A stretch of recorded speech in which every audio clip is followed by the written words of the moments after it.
김서연의 세상은 데이지 꽃 향기로 가득 차 있었다. 서울의 번잡한 골목 한 구석에 자리 잡은 작은 꽃집 데이지 플로리스트. 그곳이 그녀의 세상 전부였다. 보유권에서 자란 그녀에게는 가족도, 돌아갈 집도 없었다. 낡은 옥탑방에 월세를 내고 나면 손에 쥐는 돈은 거의 없었지만 그녀는 꽃을 만질 수 있는 지금의 삶에 만족했다. 꽃은 거짓말을 하지 않았고 배신하지도 않았으니까 순수하고 아름답고 그리고 연약했다. 마치 그녀 자신처럼. 그녀의 유일한 안식처이자 세상과의 연결고리는 룸메이트인 민지였다. 하지만 민지는 서연과는 정반대의 사람이었다. 화려한 것을 좋아했고 평범한 삶에서 벗어나 신분 상승을 꿈꾸는 야심 많은 여자였다. 서연아, 오늘 나랑 같이 아르바이트 하러 안 갈래? 시급이 엄청 세 민지가 화장대 앞에서 마스카라를 칠하며 말했다. 그녀가 말한 곳은 강남의 최고급 호텔에서 열리는 VIP 파티의 케이터링 보조 아르바이트였다. 파티 난 그런 곳 어색해서 싫어. 서연이 화분에 물을 주며 망설였다. 하지만 민지는 집요했다. 딱 3시간이면 내 한 달 월세는 벌 수 있어, 제발. 나 혼자 가기 무섭단 말이야. 응, 결국 서연은 밀린 월세 독촉장이 떠올라 고개를 끄덕일 수밖에 없었다. 민지는 자신의 옷장에서 가장 화려한 원피스를 꺼내 서연에게 입혔다. 서연의 취향과는 거리가 먼 몸매가 드러나는 검은색 실크 드레스였다. 어색해하는 서연의 등을 떠밀며 민지는 그녀를 파티장으로 이끌었다. 호텔 연회장에 들어서는 순간 서연은 완전히 다른 세상에 온 것 같았다. 화려한 샹들리에, 울려 퍼지는 클래식 음악, 그리고 값비싼 향수와 샴페인 냄새. 모든 것이 그녀와는 어울리지 않았다. 민지는 파티장에 들어서자마자 서연을 내버려 두고 부유해 보이는 남자들에게 다가가 교태를 부리기 시작했다. 저기, 케이터링 매니저님은 어디 계세요? 서연이 당황하여 물었지만 민지는 손을 저으며 귀찮다는 듯 대답했다. 아, 그냥 적당히 서 있다가 음료수나 좀 날라. 그러다 좋은 남자 만나면 인생 피는 거고. 그제야 서연은 속았다는 것을 깨달았다. 이것은 아르바이트가 아니었다. 민지가 자신을 들러리로 내세워 남자들을 꼬시기 위한 자리였던 것이다. 배신감에 얼굴이 화끈거렸지만 이미 들어온 파티장을 빠져나갈 용기도 없었다. 그녀는 구석에 서서 최대한 눈에 띄지 않으려 애썼다. 그때 한 남자가 부드러운 미소로 그녀에게 다가와 샴페인 잔을 건넸다. 혼자 계신가요? 목마르실 텐데 한잔 하시죠. 경계심 없는 서연은 그의 친절에 감사 인사를 하고 샴페인을 받아들었다. 그녀는 알지 못했다. 그 남자가 민지와 눈짓을 교환했다는 것을.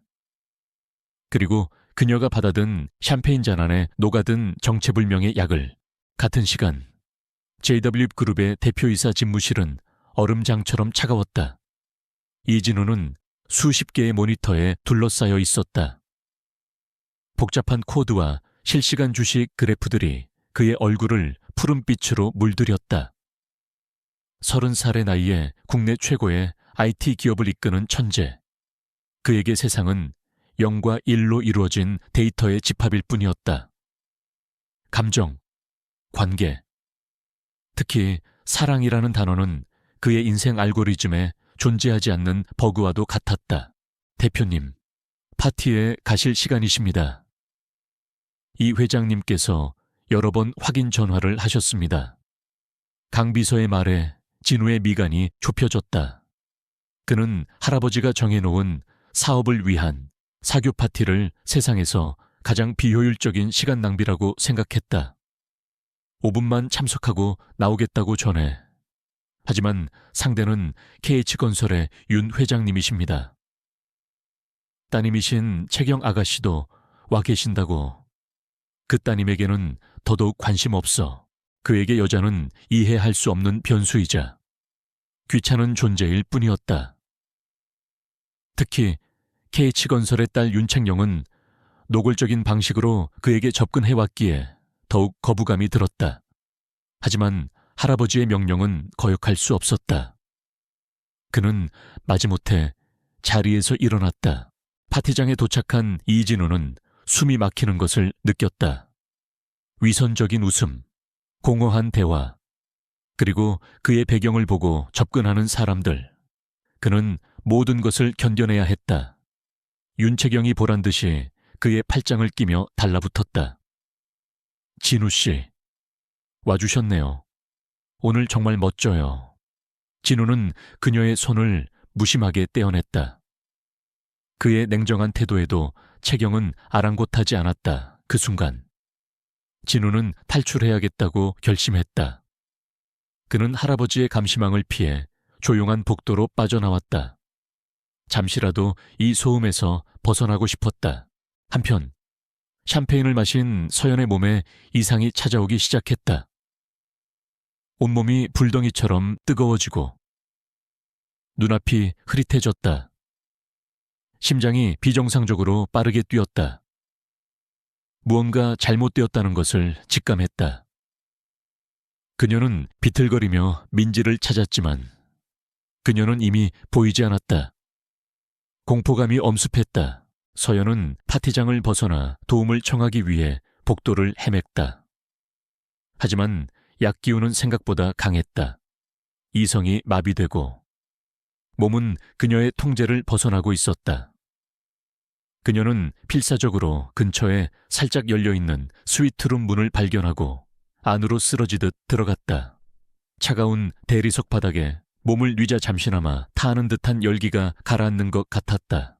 바로 그 방이었다.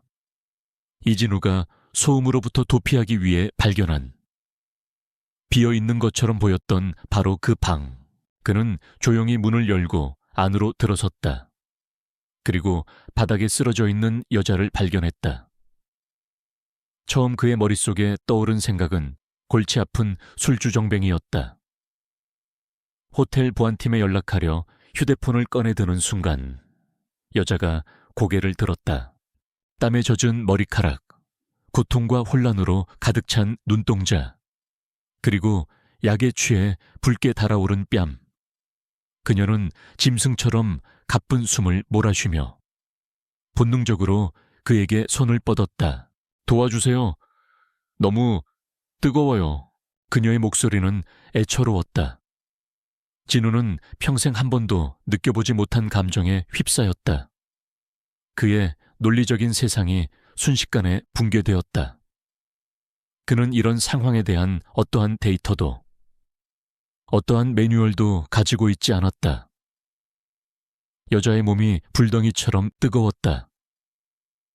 그녀는 타는 듯한 열기를 식히기 위해 본능적으로 그의 차가운 몸을 파고들었다. 저리 가시오. 진우는 그녀를 밀어내려 했지만 그녀는 필사적으로 그를 붙잡았다. 그녀의 손길이 닿는 곳마다 그의 몸에 이상한 전류가 흘렀다. 평생을 통제와 이성 속에서 살아온 그의 몸이 처음으로 통제를 벗어나기 시작했다. 창밖에서는 때마침 폭풍우가 몰아치기 시작했다. 거센 비바람이 창문을 두드리는 소리가 방 안의 긴장감을 고조시켰다. 제발, 너무 아파요. 그녀의 눈에서 눈물 한 방울이 흘러내려 그의 손등 위로 떨어졌다. 그 순간 진우의 마지막 남은 이성의 둑이 무너져 내렸다. 그는 그녀의 눈물에, 그녀의 고통에, 그리고 그녀가 풍기는 아련한 데이지꽃 향기에 속수무책으로 잠식당했다. 한 사람은 약에 의해 이성을 잃었고 다른 한 사람은 난생 처음 겪는 감정의 폭풍 앞에서 이성을 잃었다. 폭풍우가 치는 칠흑 같은 밤, 낯선 호텔방 안에서 순결했던 두 남녀의 운명이 돌이킬 수 없는 실수로 뒤엉키고 있었다. 번개가 번쩍이며 창밖을 환하게 비추는 순간 그들의 운명적인 실수가 밤의 어둠 속에 깊이 새겨졌다. 이른 새벽에 희미한 빛이 최고급 호텔 스위트룸에 두꺼운 커튼 틈새를 비집고 들어왔다. 어젯밤의 광란을 위로하듯 빗줄기는 멎어 있었다. 김서연은 낯선 온기와 무게감에 서서히 눈을 떴다. 가장 먼저 시야에 들어온 것은 날카로운 콧날과 굳게 닫힌 입술을 가진 한 남자의 잠든 옆모습이었다. 생전 처음 보는 남자였다. 그의 팔은 마치 자신의 소유물인 양 그녀의 허리를 단단히 감싸고 있었다. 순간 뇌리에 전기가 흐르는 듯한 충격과 함께 간밤의 파편적인 기억들이 밀려 들어왔다. 뜨거웠던 몸, 통제불능의 감각, 그리고 이 남자의 품. 바닥에 어지럽게 흩어져 있는 두 사람의 옷가지들이 그 기억이 현실이었음을 증명하고 있었다. 아, 서연의 입에서 터져 나온 것은 비명이 아닌 절망적인 신음이었다. 심장이 얼어붙는 것 같았다. 수치심과 공포가 온몸을 올감했다. 보유권에서 자라며 스스로를 지키기 위해 필사적으로 쌓아 올렸던 순결이라는 성벽이 하룻밤 사이에 허무하게 무너져 내렸다. 그녀는 남자가 깨지 않도록 숨소리조차 죽이며 조심스럽게 그의 팔을 걷어내려 애썼다. 낯선 남자의 단단한 근육과 뜨거운 천이 느껴질 때마다 소름이 돋았다. 덫에 걸린 작은 짐승처럼 그녀는 필사적으로 이 상황에서 벗어나고 싶었다. 간신히 그의 품에서 빠져나온 서연은 바닥에 떨어진 자신의 찢어진 드레스와 속옷을 황급히 주워 입었다. 모든 것이 악몽 같았다. 거울에 비친 자신의 모습은 엉망이었다. 헝클어진 머리카락, 눈물 자국이 선명한 뺨, 그리고 남자가 남긴 희미한 흔적들. 그녀는 흐느끼는 소리를 막기 위해 자신의 입을 틀어막았다. 흐트러진 머리를 대충이라도 정리하기 위해 손을 올리는 순간 항상 꽂고 다니던 작은 데이지 모양의 머리핀이 손에 잡히지 않았다. 보유권 원장님이 성인이 된 기념으로 선물해준 그녀의 유일한 보물이었다. 하지만 지금은 그것을 찾을 경황이 없었다. 그녀는 그저 이 지옥 같은 공간에서 한시라도 빨리 도망치고 싶었다. 그녀가 서두르는 사이 머리카락에서 빠져나온 머리핀은 소리 없이 침대 밑 가장자리로 굴러 들어갔다. 그녀는 그것을 미처 알아채지 못했다. 도둑처럼, 유령처럼 서연은 소리 없이 스위트룸의 문을 열고 빠져나왔다. 이른 아침의 호텔 복도는 쥐 죽은 듯 고요했다. 그녀는 청소 카트를 끄는 직원과 눈이 마주칠까 두려워 고개를 푹 숙인 채 엘리베이터로 향했다. 모든 사람의 시선이 자신을 비난하는 것만 같았다. 호텔 로비를 뛰쳐나와 차가운 새벽 공기를 마시는 순간 참았던 눈물이 봇물처럼 터져나왔다. 어젯밤의 폭풍우가 휩쓸고 간 서울의 거리는 상처받은 그녀의 마음처럼 새우산했다. 서연이 떠나고 얼마 지나지 않아 이진우는 눈을 떴다. 머리가 지끈거렸다. 가장 먼저 그를 덮친 것은 낯선 감각이었다. 텅 빈 옆자리에서 느껴지는 공허함. 그리고 코끝을 맴도는 아련한 꽃향기. 분명 데이지 꽃과 비슷한 달콤하면서도 청초한 향기였다. 그의 세상에는 단 한 번도 존재한 적 없는 향기였다. 그의 명석한 두뇌는 어젯밤의 일을 복귀하려 애썼다.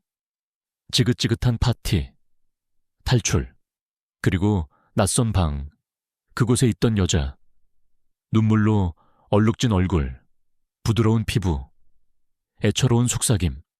얼굴은 안개처럼 흐릿했지만 감각은 비정상적으로 선명했다. 그는 벌떡 몸을 일으켰다. 침대 시트는 구겨져 있었고 공기 중에는 여자의 흔적이 남아있었다. 꿈이 아니었다. 이진우는 주먹을 꽉 쥐었다. 난생 처음 느껴보는 감정이었다. 쾌락이나 만족감이 아니었다. 혼란스러움, 텅 빈 듯한 상실감, 그리고 자신의 통제력을 잃었다는 사실에 대한 맹렬한 분노, 그 이진우가 감정에 휘둘려 통제력을 상실했다. 그것은 그의 인생에서 있을 수 없는, 용납할 수 없는 실패였다.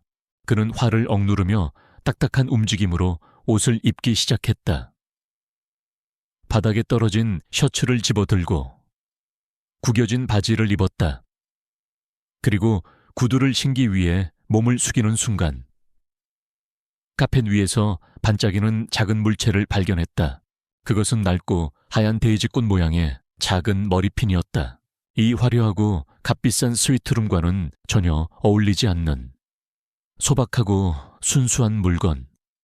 어젯밤의 혼란스러운 기억과 대조되는 너무나도 깨끗한 존재감. 진우는 자신도 모르게 머리핀을 집어들었다. 그녀의 존재를 증명하는 유일한 물리적 증거였다. 그 순간 그의 머릿속을 비논리적이고 강력한 충동이 지배했다. 그녀를 찾아야겠다. 왜 찾아야 하는지는 알 수 없었다. 책임을 지기 위해서 그의 논리 회로에는 아직 그런 개념이 입력되지 않았다. 그것은 훨씬 더 원초적인 욕구였다. 자신의 완벽한 시스템을 붕괴시킨 이 미지의 변수를 이해하고 이 풀리지 않는 퍼즐을 맞춰야 한다는 강박에 가까운 충동이었다. 그의 펜트하우스로 돌아온 진우는 기계처럼 샤워를 하고 평소처럼 완벽하게 수트를 차려입었다. 머릿속에서 어젯밤의 기억을 지우고 일에 집중하려 했지만 주머니 속 데이지 머리핀의 차가운 감촉이 계속해서 그의 신경을 자극했다. 그녀의 향기가 기억 속에서 사라지지 않았다. 그는 자신의 비서인 강 비서에게 전화를 걸었다. 평소보다 훨씬 더 차가운 목소리였다. 강 비서. 어젯밤 파티가 열렸던 VIP 라운지. 그 층의 모든 CCTV 영상을 즉시 확보해. 강 비서는 뜻밖의 명령에 당황했다. 네, 대표님. 혹시 무슨 문제라도 묻지 말고 실행해. 그리고 파티 참석자 명단 전체와 어젯밤 해당 호텔의 모든 투숙객 명단도 입수하도록. 나와 관련된 어젯밤의 모든 기록을 샅샅이 조사해. 진우는 전화를 끊었다. 그는 손바닥을 펼쳐 데이지 머리핀을 내려다보았다. 작고 보잘것없는 물건. 하지만 그것은 그의 완벽하게 통제된 인생에 나타난 가장 큰 미스터리였다. 수십 킬로미터 떨어진 초라한 옥탑방. 서연은 샤워기 아래에서 자신의 몸을 미친 듯이 문지르고 있었다. 어젯밤의 기억을. 낯선 남자의 흔적을 지워내려는 듯. 하지만 아무리 씻어내도 수치심과 더러워졌다는 느낌은 사라지지 않았다. 그녀가 절망 속에서 울고 있는 동안 도시에서 가장 강력한 남자는 그녀를 찾기 위한 집요한 추적을 막 시작하고 있었다. 운명의 수레바퀴는 이미 돌이킬 수 없는 방향으로 구르기 시작했다. 시간은 상처를 무디게 만들었지만 지워주지는 못했다. 그날 밤의 끔찍한 기억은 한 달이 가까워지도록 김서연의 삶에 짙은 그림자를 들이우고 있었다. 그녀는 필사적으로 일상으로 돌아가려 애썼다. 아침 일찍 꽃시장에 가고 낮에는 손님들을 맞으며 꽃다발을 만들었다. 조용히 피고 지는 꽃들의 세상 속에서만 그녀는 잠시나마 안정을 찾을 수 있었다. 그녀를 악몽으로 밀어넣었던 룸메이트 민지와는 거의 말을 섞지 않았다. 민지는 어색한 변명을 몇 번 하더니 이내 서연을 투명인간 취급했다. 그 시선 없는 경멸이 서연에게는 차라리 편했다. 그녀는 보증금이 더 싼 옥탑방을 구하기 위해 밤마다 부동산 앱을 뒤적였다. 그날의 기억이 묻어있는 모든 것으로부터 벗어나고 싶었다. 하지만 그녀의 몸은, 그녀의 의지와는 다른 신호를 보내기 시작했다. 평소에는 아무렇지 않던 백합의 진한 향기가 역하게 느껴지기 시작했고 아침마다 이유 없는 피로감과 메스꺼움에 시달렸다. 처음에는 그저 그날의 충격으로 인한 스트레스성 위염이라고 생각했다. 하지만 증상은 날이 갈수록 심해졌다. 꽃집 냉장고에 서늘한 공기에도 식은땀이 흘렀고, 점심으로 먹은 김밥을 화장실에서 전부 개워내는 날도 있었다. 아가씨, 얼굴이 왜 이렇게 안 좋아? 흑빛이야. 흑빛. 꽃집의 오랜 단골인 할머니 손님이 걱정스러운 얼굴로 그녀의 손을 잡았다. 어디 아픈 거야? 아니면 혹시 좋은 소식이라도 있는 거 아니고? 할머니의 악에 없는 질문이 서연의 심장에 비수처럼 꽂혔다. 좋은 소식. 머릿속이 새하얗게 비는 것 같았다. 설마. 아닐 거야. 아닐 리가 없어. 그녀의 달력에는 생리가 예정일보다 일주일이나 늦어지고 있다는 사실이 붉은 펜으로 표시되어 있었다. 그날 이후 의심은 차갑고 끈적한 공포가 되어 그녀의 목을 조여왔다. 그녀는 필사적으로 부정했다. 스트레스 때문일 거야. 불규칙한 식사와 수면 부족 때문일 거야. 하지만 하루하루 지날수록 그녀의 뱃속에서 느껴지는 미묘한 변화는 그 모든 부정을 비웃고 있었다. 결국 더 이상 현실을 외면할 수 없었던 어느 날 밤, 서연은 모자와 마스크로 얼굴을 가린 채 동네 약국으로 향했다. 임신 테스트기 하나 주세요. 그 간단한 한마디를 내뱉는 것이 마치 사형 선고를 구형하는 것처럼 힘들었다. 그녀의 손에 들린 작은 상자는 청은망은처럼 무거웠다. 초라한 옥탑방의 좁디좁은 화장실. 서연은 문을 잠그고 차가운 타일 바닥에 주저앉았다. 손이 너무 심하게 떨려 포장지를 제대로 뜯을 수조차 없었다. 설명서를 몇 번이나 읽고 겨우 사용법을 따라한 뒤 그녀는 테스트기를 세면대 위에 올려놓았다. 결과를 기다리는 단 몇 분의 시간. 그것은 그녀의 인생에서 가장 길고 잔혹한 순간이었다. 그녀는 두 눈을 질끈 감고 기도했다. 제발, 제발 아니게 해주세요. 신이 있다면. 단 한 번만이라도 제발 저를 불쌍히 여겨주세요. 시간이 되었다. 떨리는 손으로 신락 같은 희망을 붙잡고 그녀는 천천히 눈을 떴다. 선명했다. 너무나도 선명하고 잔인할 정도로 확실했다. 하얀 플라스틱 막대기 위에 떠오른 두 개의 붉은 선. 아, 세상이 무너지는 소리가 들렸다. 서연의 떨리는 손에서 테스트기가 바닥으로 떨어졌다. 타일 바닥에 부딪히는 쨍 하는 소리가 그녀의 이성을 마지막 한 조각까지 산산조각냈다. 다리에 힘이 풀리면서 그녀는 그대로 바닥에 주저앉았다. 소리내어 울 수도 없었다.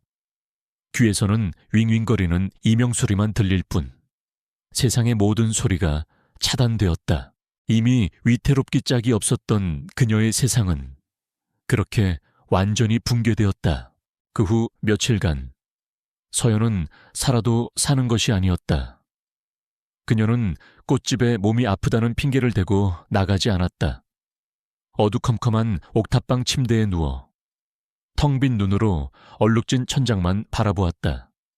밥도 먹지 않았고 잠도 자지 못했다. 평생을 고아로 살아온 그녀에게 가족은 늘 가슴속에 품어온 아련한 꿈이었다. 그런데 이제 그녀는 세상 최악의 방식으로 가족을 갖게 된 것이다. 아버지의 이름도 얼굴도 모르는 아이, 악몽 같은 하룻밤의 실수로 잉태된 생명. 그녀의 머릿속에는 단 하나의 선택지만이 떠올랐다. 중절 수술. 그것이 가장 논리적이고 합리적인 해결책이었다. 그녀는 떨리는 손으로 인터넷에 산부인과를 검색했다. 화면에 떠오른 수많은 병원의 이름과 차가운 의료 정보들이 그녀의 심장을 난도질했다. 하지만 그녀는 차마 예약을 할 수가 없었다. 평생을 버려져 살아온 자신이 어떻게 또 다른 생명을 버릴 수 있을까? 이 세상에 태어나기도 전에 엄마에게조차 버림받는 고통을 이 작은 아이에게 줄 수는 없었다. 아이는 아무런 죄가 없었다. 모든 것은 어른들의 잘못이었다. 그녀는 자신도 모르게 아직 납작하기만 한 자신의 배 위에 손을 얹었다. 바로 그 순간이었다. 절망의 잿더미 속에서 아주 작고 미약한 무언가가 피어나는 것을 느꼈다. 그것은 자신의 안에 있는 또 다른 생명과의 교감이었다. 이것은 더 이상 실수의 결과물이 아니었다. 자신의 악이었다. 절망의 끝에서 새로운 종류의 힘이 솟아났다. 서연의 눈에서 흐르던 절망의 눈물은 결연한 의지의 눈물로 변해 있었다. 힘들 것이다. 미혼모에 대한 사회의 편견과 싸워야 할 것이고 지독한 가난과도 싸워야 할 것이다. 하지만 그녀는 이 아이를 지켜낼 것이다. 자신이 한 번도 가져보지 못했던 따뜻한 사랑과 온전한 가족을 이 아이에게는 반드시 안겨줄 것이다. 서연은 자리에서 일어나 작은 창문 밖으로 펼쳐진 거대한 도시를 내려다보았다. 여전히 두려웠다. 하지만 그녀는 더 이상 나약한 피해자가 아니었다. 그녀는 이제 엄마였다.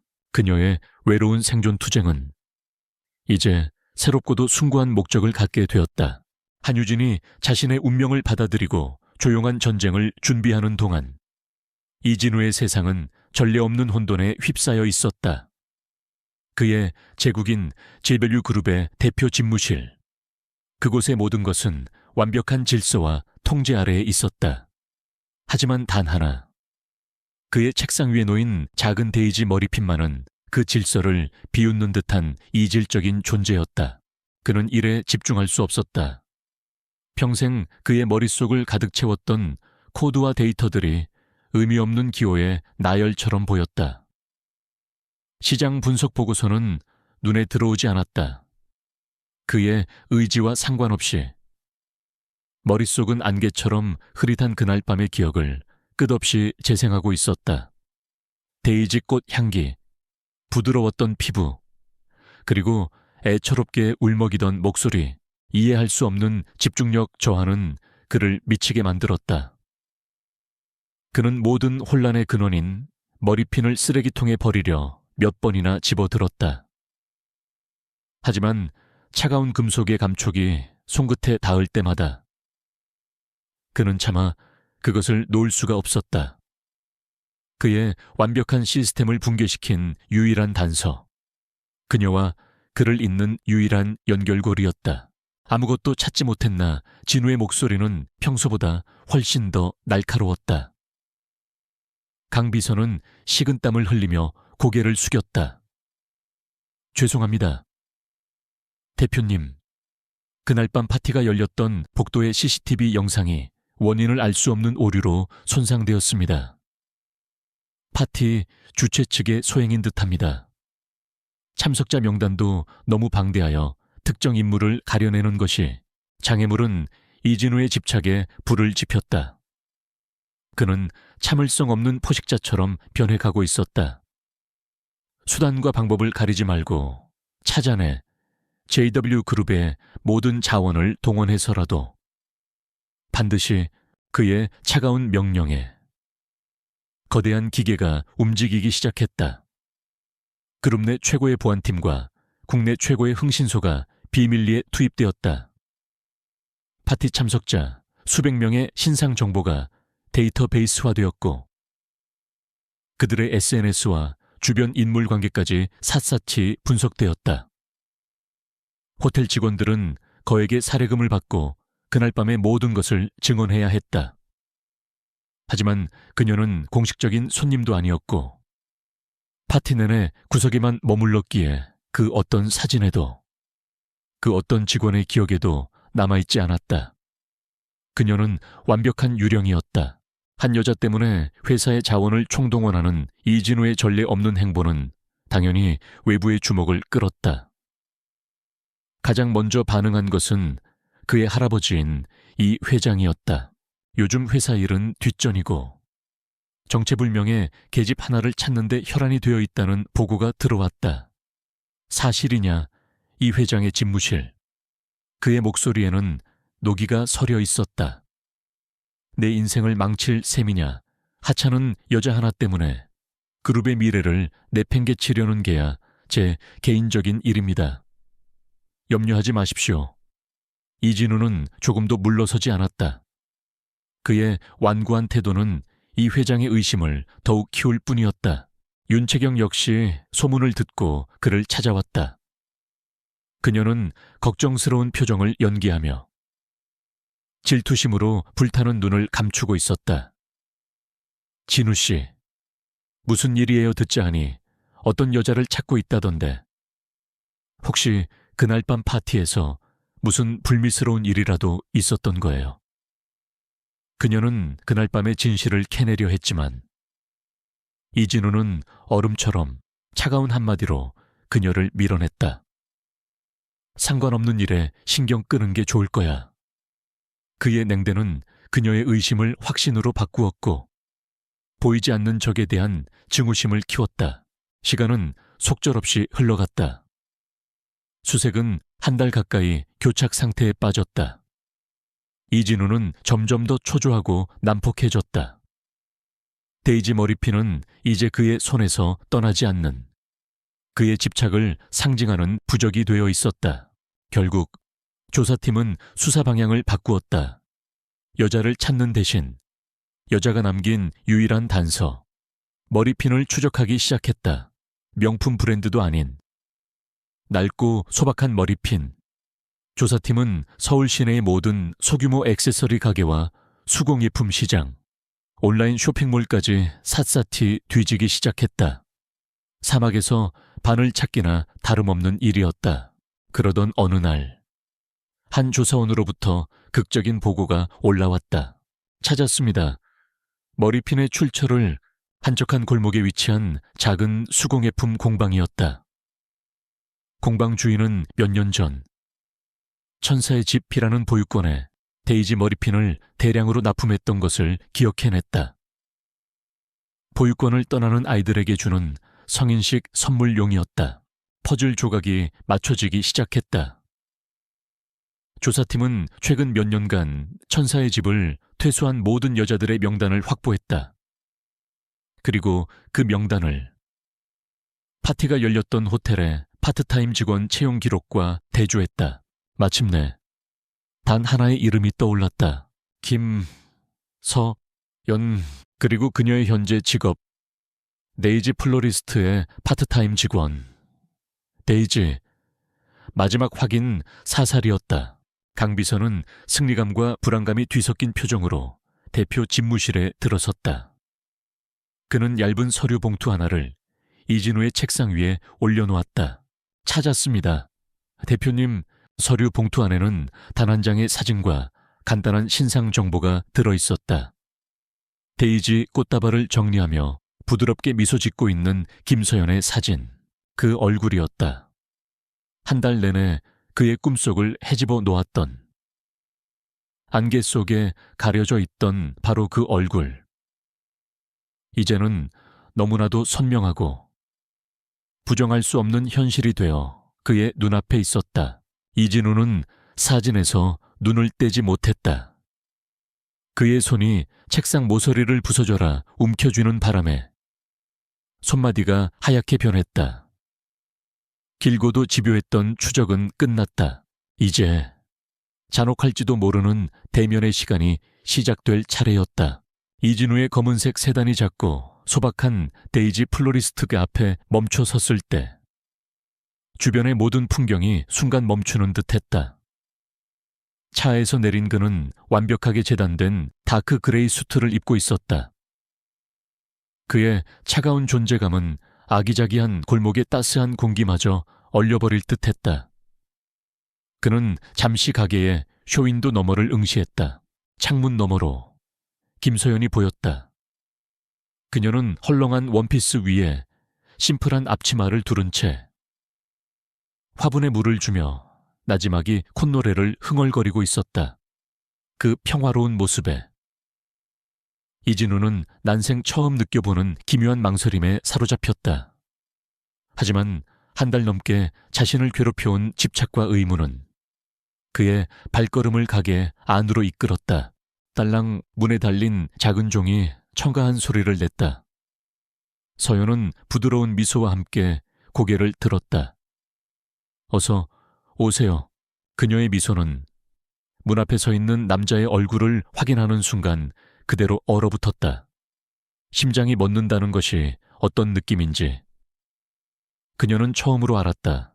한 달 내내 그녀를 괴롭혔던 악몽 속의 그 얼굴. 그 남자가 바로 눈앞에 서 있었다. 손에 들고 있던 물뿌리개가 바닥으로 떨어지며 요란한 소리를 냈다. 그녀의 얼굴에서 핏기가 사라졌다. 이진우는 아무 말도 하지 않았다. 그의 차갑고 날카로운 시선이 그녀의 겁에 질린 얼굴에서부터 천천히 그녀의 온몸을 훑어내렸다. 헐렁한 원피스, 그리고 본능적으로 배를 감싸 쥐는 그녀의 손, 다른 사람이라면 눈치채지 못했을. 아주 미세한 곡선, 하지만 모든 것을 의심하고 분석하는 그의 눈에는 그것이 세상 그 어떤 데이터보다 확실한 증거로 보였다. 그의 머릿속에서 모든 퍼즐 조각이 맞춰졌다.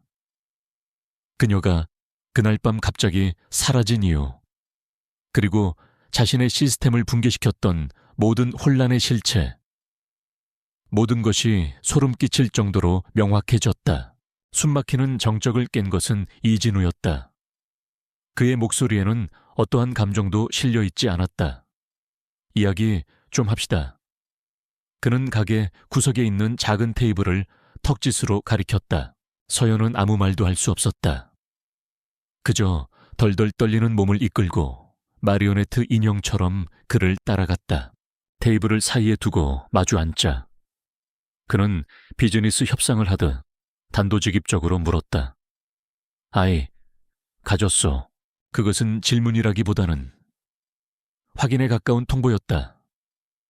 잔인할 정도로 직접적인 말에 서연의 눈에 눈물이 차올랐다.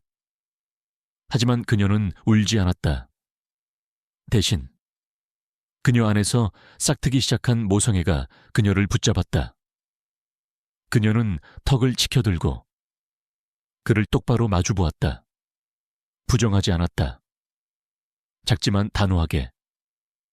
고개를 한번 끄덕이는 것으로 그녀는 대답을 대신했다. 이진우의 표정에는 변화가 없었다. 하지만 그의 내면에서는 정체를 알 수 없는 감정의 폭풍이 휘몰아치고 있었다. 아이, 자신의 아이. 그 개념은 그의 논리 회로가 완전히 이해하기에는 너무나도 거대했다. 그는 자신이 아는 유일한 방식으로 이 상황을 처리하기로 결심했다. 바로 완벽한 계획을 세우는 것이었다. 그는 미리 준비해온 서류 봉투를 테이블 위에 올려놓았다. 결혼합시다. 서연은 자신의 귀를 의심했다. 이것은 청혼이 아니었다. 사랑 없는 차가운 명령이었다. 그는 기계처럼 논리적으로 자신의 계획을 설명했다. 그 아이는 내 아이요. 따라서 내 법적 상속인이 될 자격을 갖췄지. 아이에게는 완벽한 법적 지위와 최상의 환경을 제공해 주어야 하오. 그러기 위한 가장 효율적인 방법은 우리가 결혼하는 것이고. 그는 서류 봉투를 열었다. 그 안에서 나온 것은 반지가 아니었다. 수십 장에 달하는 두꺼운 문서였다. 바로 혼인 계약서였다. 이건 계약서요. 그는 계약서의 내용을 설명했다. 그는 그녀와 아이의 평생을 경제적으로 책임질 것이다. 그녀는 최고의 의료 서비스와 최고급 주택, 그리고 돈으로 살 수 있는 모든 것을 누리게 될 것이다. 그 대가로 그녀는 당장 이 일을 그만두고 그가 마련한 집으로 들어가야 하며 그의 후계자의 건강과 안전을 위해 설계된 모든 규칙을 따라야 한다고 했다. 그 계약서 어디에도 사랑이나 애정, 감정에 대한 단어는 단 한 줄도 없었다. 그것은 완벽한 거래였다. 서연은 절망했다. 차라리 비난을 하거나 돈을 주며 사라져 달라고 했다면 덜 비참했을 것이다. 이 차가운 소유권 주장은 그녀의 마지막 남은 자존심마저 짓밟았다. 그녀는 거절하고 싶었다. 그의 얼굴에 이 계약서를 던져버리고 소리치며 도망가고 싶었다. 나는 돈 같은 건 필요 없어요, 이 아이는. 나 혼자서도 얼마든지 잘 키울 수 있어요. 그녀의 반항에 이진우의 눈빛이 빙하처럼 차가워졌다. 그는 그녀의 희망을 짓밟는 마지막 비수를 꺼내 들었다. 혼자서 이 낡고 허름한 꽃집에서 저 비좁은 옥탑방에서 내 아이를, JW그룹의 유일한 후계자를 그런 환경에서 자라게 둘 것 같소. 그의 목소리는 위협적이었다. 당신에게는 거부할 권리가 없어. 만약 당신이 이 제안을 거부한다면 나는 대한민국 최고의 변호사들을 고용해서 친자확인 소송을 제기하고 양육권을 빼앗아 올 거요. 당신이 다시는 당신의 아이를 보지 못하게 만들 수도 있다는 말이요. 그것은 그의 집착과 통제욕, 그리고 감정에 대한 무지에서 비롯된 잔인하고 무자비한 협박이었다. 서연은 완전히 무너져 내렸다. 그녀는 자신의 작고 평화로운 꽃집을 둘러보았다. 그리고 미혼모로서 마주해야 할 끔찍한 현실을 떠올렸다. 그에게는 모든 힘이 있었고 자신에게는 아무것도 없었다.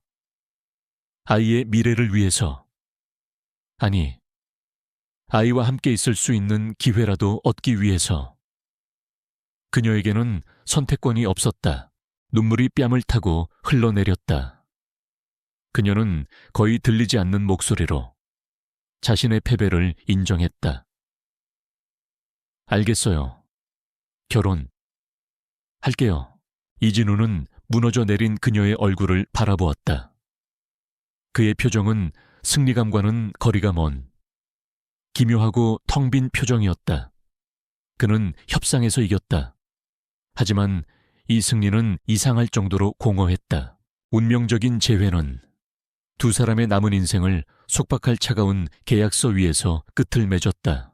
김서연은 자신의 모든 세상을 작은 상자 몇 개에 담았다. 볕이 잘 들던 옥탑방, 낡았지만 정든 가구들, 그리고 그녀의 유일한 안식처였던 데이지 플로리스트. 그녀는 꽃집 주인에게 개인적인 사정이라는 모호한 말만 남긴 채 마지막 인사를 했다. 눈물이 날 것 같았지만 뱃속의 아이를 생각하며 꾹 참았다. 이진우의 강 비서가 그녀를 데리러 왔다. 그는 한치의 흐트러짐 없는 모습으로 그녀의 초라한 짐을 최고급 세단 트렁크에 실었다. 그의 눈에는 아주 희미한 동정심이 서려 있었지만 그는 철저히 자신의 감정을 숨겼다. 서연이 도착한 곳은 도시의 스카이라인이 한눈에 내려다 보이는 펜트하우스였다. 내부는 거대하고 미니멀했으며 온기가 전혀 느껴지지 않았다. 값비싼 현대 미술 작품들이 걸려 있었지만 그곳은 집이라기보다는 잘 꾸며진 박물관에 가까웠다. 금으로 만든 차가운 새장, 이진우는 그곳에 있었다. 그는 그녀를 자신의 방과 분리된 손님용 침실로 안내했다. 방은 완벽했다. 세상 모든 것을 가진 듯 했지만 동시에 텅 비어 있었다. 그는 그녀에게 최신형 휴대폰과 한도 없는 신용카드, 그리고 두꺼운 바인더 하나를 건넸다. 이건 당신이 여기서 지내는 동안 지켜야 할 규칙들이요. 그들의 결혼 생활은 사랑의 서약이 아닌 차가운 규칙으로 시작되었다. 바인더의 첫 장은 식단 관리에 대한 것이었다. 최고의 영양사와 개인 셰프가 고용되었다. 서연이 먹는 모든 음식은 후계자의 건강한 발육을 위한 최적의 식단이라는 이름 아래 철저히 계획되고 감시되었다. 그녀가 가끔 그리워하는 떡볶이 같은 길거리 음식은 금지되었다. 기본적인 식욕마저 통제당하자 그녀는 자신이 아이를 낳는 도구가 된 것 같은 기분에 휩싸였다. 두 번째는 일과 관리였다. 그녀의 하루는 강비서에 의해 분 단위로 짜여 있었다. 아침에는 산모 요가, 오후에는 태교를 위한 클래식 음악 감상, 그리고 정기적인 병원 검진, 그녀가 좋아했던 꽃을 만지거나 정처 없이 산책할 자유는 없었다. 그녀는 더 이상 김소연이 아니었다. 후계자의 모체였다. 세 번째 규칙은 안전 및 보안이었다. 여기서 그의 집착은 가장 명확하게 드러났다. 이진우는 펜트하우스 곳곳에 최첨단 보안 시스템과 함께 CCTV를 설치했다. 그녀의 침실과 욕실을 제외한 모든 공간이 감시 대상이었다. 그는 그녀의 안전을 위한 것이라고 말했지만 서연에게는 24시간 감시당하는 수감자의 삶과 다를 바 없었다. 그는 자신의 사무실에서 휴대폰으로 집안의 그녀를 언제든 지켜볼 수 있었다. 그의 비이성적인 집착이 처음으로 폭발한 것은 병원 검진 날이었다. 산부인과 의사는 젊고 친절한 남자 의사였다. 그는 긴장한 서연에게 다정하고 부드러운 목소리로 설명해주며 그녀를 안심시켰다. 굳이 따라 나선 이진우는 그 모습을 딱딱하게 굳은 표정으로 지켜보고 있었다. 그는 의사의 전문적인 친절함을 다른 의미로 오해했다. 진료가 끝나고 채 타자마자 그는 차갑게 말했다. 의사를 바꾸겠소. 여의사로. 서연은 깜짝 놀라 그를 쳐다보았다. 왜요, 이 선생님? 좋은 분 같은데. 내 아이를 가진 여자의 몸에 다른 남자가 손대는 건 불쾌하군. 그의 날카로운 대답은 비수처럼 날아와 박혔다. 그것은 사랑에서 비롯된 질투가 아니었다. 자신의 소유물에 대한 지독한 독점욕이었다. 서연은 그의 비뚤어진 집착에 공포를 느꼈다. 세장 속의 삶은 숨 막혔다. 하지만 서연은 뱃속의 아이를 위해 모든 것을 견뎠다. 그녀는 광활하고 텅 빈 집 안에서 유일하게 허락된 베란다의 작은 정원에 꽃을 심으며 시간을 보냈다. 흙과 식물만이 그녀가 과거의 자신과 연결될 수 있는 유일한 끈이었다. 어느 날 밤, 그녀에게 지독한 입덧이 찾아왔다. 서연은 텅 빈 화장실에 주저앉아 위에까지 개워내며 신음했다. 온몸에 힘이 빠지고 서러움에 눈물이 흘렀다. 이진우는 서재에서 늦게까지 일을 하고 있었다. 화장실에서 들려오는 희미한 소리에 그의 미간이 좁혀졌다. 계약서에는 이런 상황에 대한 매뉴얼이 없었다. 그의 이성은 상주하는 간호사를 부르라고 명령했다. 하지만 정체 모를 충동이 그의 몸을 화장실 문 앞으로 이끌었다. 그는 어색하게 문을 두드렸다. 괜찮소 안에서는 대답 대신 서연의 약한 신음소리만 들려왔다. 그는 망설이다가 문을 열었다. 창백한 얼굴로 바닥에 쓰러져 가늘게 떨고 있는 그녀의 모습이 눈에 들어왔다. 그는 자신도 모르게 움직였다. 따뜻한 물에 적신 수건으로 그녀의 땀에 젖은 얼굴을 닦아주었고 멀미가 가라앉을 때까지 어색하게 그녀의 등을 두드려 주었다. 그의 손길은 서툴고 딱딱했지만 이 집에서 그녀가 처음으로 느껴보는 인간적인 위로였다. 그녀를 침대에 눕힌 후 그는 주방으로 향했다. 최근 몰래 읽기 시작한 수십 권의 임신 서적 중 한 권에서 생강차가 입덧에 좋다는 내용을 본 기억이 났다. 그는 난생 처음으로 가스레인지 앞에 섰다. 서툰 손놀림으로 생강을 썰다 손을 베었고 물 조절에 실패해 주방을 엉망으로 만들었다.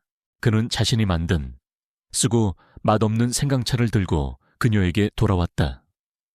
서연은 그의 헝클어진 모습과 엉망인 차를 보고 처음으로 그의 완벽한 가면 뒤에 숨겨진 허점을 보았다. 서툴고 혼란스러워하며 자신만의 이상한 방식으로 노력하고 있는 한 남자의 모습. 서연은 조용히 그가 건넨 차를 마셨다. 이진우는 그런 그녀를 뚫어질 듯 알 수 없는 표정으로 바라보고 있었다. 차가운 계약은 여전히 그들을 묶고 있었지만 그 삭막한 펜트하우스 안에서 계획에 없던 아주 작은 감정의 씨앗 하나가 조용히 싹을 틔우고 있었다. 이진우는 결혼식을 생략하고 바로 혼인신고를 했다. 그의 세상에서 결혼은 사랑의 결실이 아니라 목적을 위한 가장 효율적인 법적 절차일 뿐이었다. 그는 이 모든 것을 일사천리로 진행한 뒤 할아버지를 찾아가 결과를 통보했다. 되돌릴 수 없는 사실로 만들어 논쟁의 여지를 없애기 위함이었다. 그의 생각은 반만 맞았다. 이 회장의 서재, 고풍스러운 한옥의 공기는 분노로 인해 얼어붙어 있었다. 네가 지금 제정신이냐? 어느 근본도 없는 계집을 호적에 올려 이 하랩이 눈에 흙이 들어가기 전에는 절대 안 될 일이야. 이 회장은 손에 들고 있던 찻잔을 바닥에 내던졌다. 값비싼 백자가 산산조각 났다. 그는 당장 혼인을 무효로 하라고 소리쳤다. 순수한 혈통과 가문의 명예를 중시하는 그에게 서연의 존재는 집안을 더럽히는 오점과도 같았다. 하지만 이진우는 평생 처음으로 할아버지에게 정면으로 맞섰다. 이미 법적으로 제 아내가 된 사람입니다. 그리고 제 아이를 가졌습니다. 그러니 이 일은 더 이상 할아버지께서 관여하실 일이 아닙니다. 그의 차갑고 단호한 목소리는 이 회장의 분노에 기름을 부었다. 두 사람의 갈등은 JW그룹이라는 왕국의 거대한 균열을 만들어내고 있었다. 그 소식은 곧 윤채경의 귀에도 들어갔다. 오랫동안 이진우의 옆자리를 자신의 것이라 믿어 의심치 않았던 그녀에게는 청천벽력과도 같은 소식이었다. 그녀는 절망과 굴욕감에 몸을 떨었다. 하지만 그녀는 이대로 물러설 여자가 아니었다. 그녀는 가장 좋은 무기가 무엇인지 알고 있었다. 바로 눈물과 동정심이었다. 채경은 곧장 이 회장을 찾아갔다. 그녀는 서럽게 울며 순진한 진우가 굴러들어온 여우 같은 계집에게 속고 있는 것이라며 그의 동정심을 자극했다. 회장님, 이대로 두시면 안 돼요. 제가 어떻게든 진우 씨의 눈을 뜨게 만들어 그 여자의 정체를 밝혀내겠어요. 그녀의 눈물 연기에 이 회장은 굳은 얼굴로 고개를 끄덕였다. 그는 서연을 처리하는 데 필요한 모든 지원을 채경에게 암묵적으로 약속했다. 채경의 첫 번째 계획은 서연의 평판을 무너뜨리고 진우의 마음에 의심의 씨앗을 심는 것이었다. 그녀는 사람을 시켜 서연의 과거를 샅샅이 뒤졌다. 그리고 곧 그녀의 전 룸메이트였던 민지의 존재를 알아냈다. 돈이라면 무엇이든 할 속물적인 여자, 완벽한 미끼였다. 채경은 민지에게 거액의 돈을 건네며 자신의 계획에 협조할 것을 제안했다. 민지는 두말 없이 제안을 받아들였다. 며칠 후 채경은 서연에게 전화를 걸었다. 새 식구가 되었으니 앞으로 잘 지내고 싶다는 위선적인 말과 함께 아기 옷을 사주겠다며 백화점에서 만나자고 했다. 고립된 생활에 지쳐있던 서연은 어쩌면 그녀와는 좋은 관계를 맺을 수 있을지도 모른다는 작은 희망에 망설이다가 제안을 수락했다. 백화점 VIP 라운지. 채경은 서연에게 친절하게 대하며 그녀의 경계심을 무너뜨렸다. 바로 그때 민지가 약속된 대로 우연히 나타났다. 어머, 서연아, 이게 누구야? 여기서 다 보내. 민지는 과장된 몸짓으로 서연에게 아는 척을 했다. 그리고는 채경을 위아래로 훑어보며 비아냥거렸다. 어머, 이분은 누구셔? 내 새로운 물주라도 되시나 봐. 이야, 너 용됐다. 민지는 일부러 물주 돈줄 같은 천박한 단어를 사용하며 서연이 마치 돈을 보고 남자를 만난 것처럼 보이게 만들었다. 당황한 서연이 그녀를 말리려 했지만 민지는 멈추지 않고 서연의 과거를 암시하는 듯한 말들을 늘어놓았다. 이 모든 광경은 조금 떨어진 곳에서 채경이 고용한 사람이 찍고 있는 휴대폰 카메라에 고스란히 담기고 있었다. 그날 밤 이진우는 자신의 펜트하우스로 돌아왔다. 그의 표정은 그 어느 때보다도 차가웠다. 그는 소파에 앉아있는 서연에게 다가와 채경이 교묘하게 편집해서 보낸 영상을 아무 말 없이 건넸다. 영상 속에는 서연이 민지와 웃고 떠들며 마치 자신들의 성공을 자축하는 것처럼 보이는 장면만이 담겨 있었다. 채경의 목소리가 녹음된 파일도 함께였다. 진우 씨, 난 정말 서연 씨를 동생처럼 챙겨주고 싶었어요. 그런데 저런 친구들이랑 아직도 어울리는 걸 보니 서연 씨가 진우 씨를 만난 게 정말 순수한 마음이었을까? 조금 걱정이 되네요. 진우는 영상을 껐다.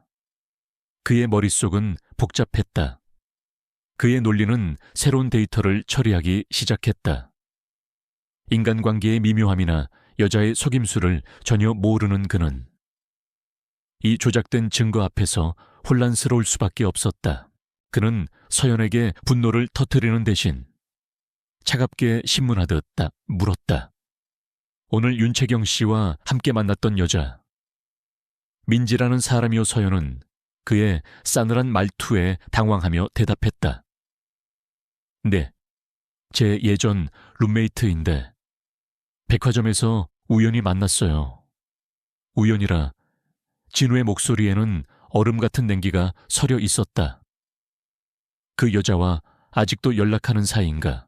당신의 과거는 깨끗하게 정리하라고 했을 텐데. 내 아이의 어머니가 될 사람이 그런 부류의 인간들과 어울리는 건 용납할 수 없어. 그의 비난에 서연은 충격을 받았다. 가슴이 아팠다. 아니에요. 오해요. 민지는 그런 의도로 만난 게 아니라. 됐어. 그는 그녀의 말을 잘랐다. 변명은 듣고 싶지 않아. 그는 차갑게 등을 돌려 자신의 서재로 들어가 버렸다. 광활하고 차가운 거실에 서연은 홀로 남겨졌다. 그녀의 새로운 삶에서. 그녀는 처음으로 진짜 절망의 한계를 느꼈다. 물리적인 세상은 이제 의심과 오해로 가득 찬 감정의 감옥이 되어 그녀를 옥죄기 시작했다. 적들의 첫 번째 공격은 성공했다. 두 사람 사이에 싹트기 시작했던 연약한 신뢰의 싹은 그렇게 무참히 짓밟혔다. 윤채경이 심어놓은 의심의 씨앗은 이진우와 김서연의 관계를 얼어붙게 만들었다. 펜트하우스 안에는 숨막히는 냉전이 시작되었다. 그들은 같은 공간에 살았지만 보이지 않는 벽을 사이에 둔 유령처럼 서로를 스쳐 지나갈 뿐이었다. 모든 소통은 강비서나 가정부를 통해 이루어졌다. 이진우는 다시 일에 미쳐 살았다. 그는 자신의 혼란스러운 감정을 데이터와 논리로 억누르려 했다. 하지만 그의 시선은 자신도 모르게 서재의 모니터, 즉 집안의 CCTV 화면으로 향했다. 화면 속 서연은 점점 더 말라가고 창백해져 갔다. 그녀는 대부분의 시간을 베란다의 작은 화분들 옆에서 웅크린 차에 보냈다. 그 외로운 뒷모습을 볼 때마다 그의 가슴 속에서 정체불명의 불편한 감정이 솟구쳤다. 그는 그것을 비논리적인 오류라 치부하며 애써 무시했다. 서연은 마음의 문을 닫았다. 그녀를 올가매는 물리적인 세장보다 그를 믿을 수 없다는 감정적인 감옥이 그녀를 더욱 힘들게 했다. 스트레스 때문인지 입덧은 더욱 심해졌고 셰프가 만든 최고급 요리는 입에도 대지 못했다. 그녀의 영혼이 시들어감에 따라 그녀의 몸도 함께 야위어 갔다. 이 모든 상황은 매일 저녁 가정부를 통해 이진우에게 보고되었다. 그의 분노는 아직 사라지지 않았지만 후계자의 건강에 대한 염려가 그의 이성을 자극하기 시작했다. 변화의 시작은 그의 서재에서 밤늦도록 읽고 있던 수십 권의 육아 서적에서 비롯되었다. 산모의 스트레스는 태아의 발육에 치명적인 영향을 미칠 수 있다. 이 논리적이고 과학적인 문장이 그의 행동 알고리즘을 바꾸는 계기가 되었다. 아이를 위해서 그는 산모의 감정 상태를 안정시켜야 한다는 결론을 내렸다. 그것은 그의 서툰 관심에 대한 완벽한 합리적 변명이 되어주었다. 첫 번째 행동은 음식이었다. 그는 그녀가 주방장이 만든 음식을 거의 먹지 않는다는 것을 알고 있었다. 어느 날 밤, 그는 CCTV를 통해 그녀가 휴대폰으로 된장찌개 사진을 한참 동안 들여다보는 것을 보았다. 그 주말, 그는 주방장을 내보냈다. 그리고 난생 처음으로 앞치마를 둘렀다. 태블릿 PC로 레시피를 보며 서투르게 채소를 썰고 소금과 설탕의 양을 조절하지 못해 쩔쩔맸다. 결과물은 끔찍했다. 너무 짜고 모양도 엉망인 된장찌개. 하지만 그것은 계약서에 없는 그가 그녀를 위해 한 최초의 비계획적 행동이었다. 서연은 주방에 나타난 밀가루를 뒤집어 쓴 이진우의 모습에 할 말을 잃었다. 그리고 그가 내민 맛없는 찌개를 보고 자신도 모르게 웃음이 터져 나왔다. 두 번째는 규칙 파괴였다. 그는 어느 날 오후 서재에서 일하다가 거실 소파에서 잠든 그녀를 발견했다. 그녀의 손에서는 꽃에 대한 책이 떨어져 있었다. 계약서에 따르면 그녀는 침실에서 정해진 시간에 휴식을 취해야 했다. 과거의 그였다면 가정부를 시켜 그녀를 깨웠을 것이다. 하지만 그는 대신 조용히 담요를 가져와 그녀의 몸 위에 덮어주었다. 최근 들어 늘 슬픔에 잠겨있던 그녀의 평화로운 얼굴을 보자 그의 심장이 기묘하게 내려앉았다. 그는 자신이 만든 규칙들이 그녀를 질식시키고 있다는 것을 깨닫기 시작했다. 세 번째 행동은 꽃이었다. 그는 그녀가 베란다의 작은 화분들을 돌볼 때 유일하게 행복해 보인다는 것을 알고 있었다. 며칠 후 그가 퇴근했을 때 펜트하우스의 거대한 거실 한쪽이 완전히 변해 있었다. 전문가들이 동원되어 거실의 벽 한 면 전체가 아름다운 실내 유리 정원으로 바뀌어 있었다. 그녀가 좋아하는 수백 송이의 데이지와 다른 꽃들이 가득했다. 스트레스는 태아에게 해롭다고 하더군. 여기서 시간을 보내시오. 그는 무심한 척 말했지만 이것은 사과와 관심을 위한 그의 가장 거대하고 서툰 표현 방식이었다. 서연은 눈앞에 펼쳐진 광경에 압도당했다. 그녀는 그의 차가운 말과 비난 뒤에 다른 무언가가 숨겨져 있음을 느끼기 시작했다. 된장찌개를 만들다 대인 그의 손의 상처, 그의 책상 위에 놓인 육아 서적들. 그녀는 그가 괴물이 아니라 단지 감정을 표현하는 법을 배우지 못한 서툰 남자일 뿐이라는 것을 이해하기 시작했다. 어느 날 저녁, 그녀는 새로운 정원에서 꽃을 돌보고 있었다. 그가 다가와 조금 떨어진 곳에서 말없이 그녀를 지켜보았다. 그들 사이의 침묵은 더 이상 차갑지 않았다. 조심스럽고 부드러운 무언가가 공기 중에 감돌고 있었다. 고마워요. 이 정원... 서연이 먼저 조용히 입을 열었다. 필요한 일이었소. 그는 여전히 퉁명스럽게 대답했다. 바로 그때였다. 서연의 뱃속에서 아이가 처음으로 움직였다. 아, 서연은 놀라움과 경이로움에 숨을 멈췄다.